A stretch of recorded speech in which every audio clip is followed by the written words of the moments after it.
नमस्ते। सोचिए, भारत की सड़कों पर रोज लाखों गाड़ियां दौड़ती हैं, पर क्या हम सब एक ही जुबान में बात कर रहे हैं? आज हम सड़क के इसी कोड को तोड़ने वाले हैं, वो कोड जो हम सबको सेफ रखता है। तो चलिए शुरू करते हैं।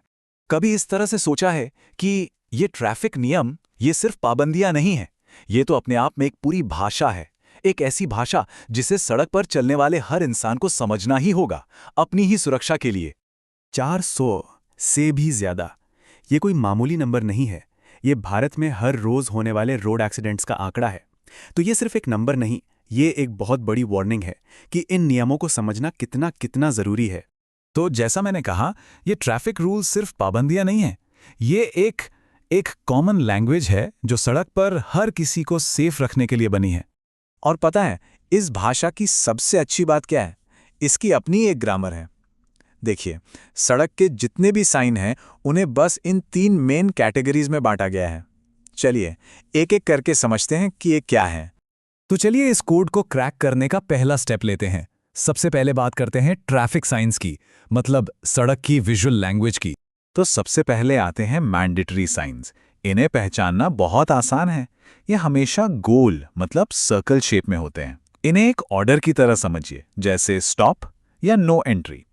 इनको फॉलो करना सिर्फ जरूरी नहीं, बल्कि कानूनी तौर पर कंपलसरी है।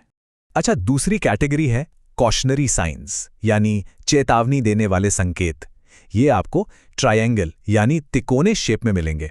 इनका काम सीधा साधा है, आगे आने वाले खतरों के बारे में अलर्ट करना, जैसे कि आगे कोई तीखा मोड़ है या कोई पतला सा पुल है।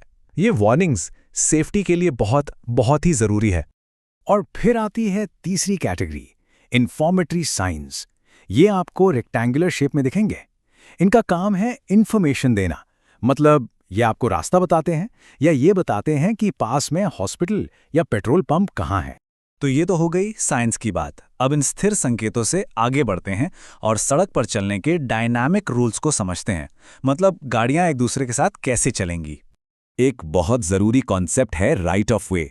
इसका सीधा सा मतलब है कि पहले कौन जाएगा। ये वो नियम है जो ये तय करता है कि किसी जंक्शन या मोड़ पर एक्सीडेंट से बचने के लिए किस गाड़ी को पहले निकलने का अधिकार है।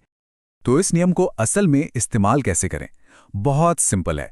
पहला स्टेप, किसी भी चौराहे पर पहुंचने से पहले स्पीड हमेशा कम कर लें।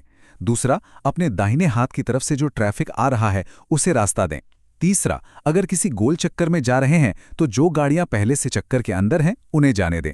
और हाँ, सबसे जरूरी, पैदल चलने वालों के लिए तो हमेशा ही रुकना है। अब बात करते हैं सड़क पर होने वाली साइलेंट कॉन्वर्सेशन की। ये हैं हाथ के इशारे या हैंड सिग्नल्स, जिन्हें ड्राइवर्स भी इस्तेमाल करते हैं और ट्रैफिक पुलिस भी। तो देखिए, ये हैंड सिग्नल्स 2 तरह से काम करते हैं। एक तरफ ड्राइवर है जो इनका इस्तेमाल तब करते हैं जब उन्हें मुड़ना हो या रुकना हो। और सोचिए, अगर कभी इंडिकेटर खराब हो जाए तब तो ये बहुत ही जरूरी हो जाते हैं। दूसरी तरफ है ट्रैफिक पुलिस, जो इन्हीं इशारों से पूरे ट्रैफिक फ्लो को कंट्रोल करती हैं।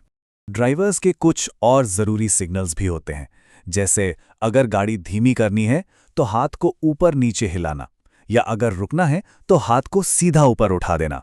ये छोटे छोटे इशारे दूसरे ड्राइवर्स को बताते हैं कि आपका अगला मूव क्या होने वाला है। तो चलिए अब इस कोड के आखिरी और सबसे जरूरी हिस्से पर आते हैं, यानी नियम तोड़ने के अंजाम। अच्छा, कई लोगों को लगता था कि पहले ट्रैफिक फाइन बहुत कम थे, है ना? तो अब जरा ध्यान से सुनिएगा, क्योंकि अब नियम तोड़ने की कीमत बहुत भारी पड़ने वाली है। तो ये हैं नए नियम और उनके सख्त नतीजे। शराब पीकर गाड़ी चलाई, सीधा 10,000 रुपये का जुर्माना। हेलमेट या सीट बेल्ट नहीं पहना तो 1,000 रुपये का फाइन तो है ही, साथ में लाइसेंस भी 3 महीने के लिए सस्पेंड हो सकता है। और किसी एम्बुलेंस जैसी इमरजेंसी गाड़ी का रास्ता रोकने की गलती तो बिल्कुल मत कीजिएगा, उसका जुर्माना भी 10,000 रुपये है। मतलब मैसेज बिल्कुल क्लियर है, लापरवाही अब बहुत महंगी पड़ेगी। जी हाँ, आपने सही सुना, कुछ मामलों में तो फाइन 10 गुना तक बढ़ा दिए गए हैं।